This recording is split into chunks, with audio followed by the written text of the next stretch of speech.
বিসমিল্লাহির রহমানির রহিম। আসসালামু আলাইকুম। আমি আলম কবিরাজ।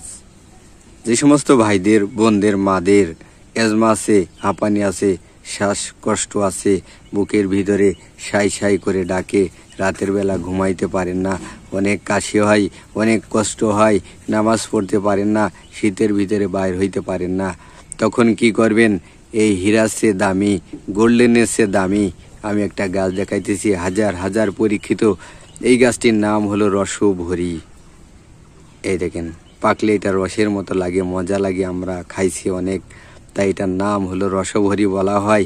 এই গাছের শিকড় আপনাকে টান মেরে তুলে নিতে হবে নিচ থেকে, নিয়ে এই গাছের শিকড় সুন্দর করে বাটবেন, বেটে 1 চামচ পরিমাণ রস বের করবেন, করে 1 চামচ মধু দেবেন, দিয়ে যদি সেবন করতে পারেন নিয়মিত কয়েকদিন, আল্লাহর রহমতের নিমিষেই আপনার অ্যাজমা, হাঁপানি, কাশি, শ্বাসকষ্ট চির বিদায় নেবে ইনশাল্লাহ। এটা 1000 বার পরীক্ষিত, এটা 100 বার পরীক্ষিত। আপনি নিজেও পরীক্ষা করেন যে গাছ কখনো বৃথা যায় না।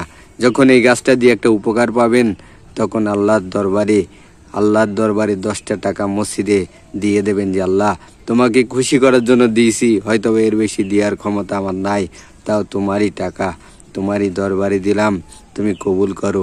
ভালো থাকবেন, আমার জন্য দোয়া করবেন। আসসালামু আলাইকুম। আমি আলম কবিরাজ।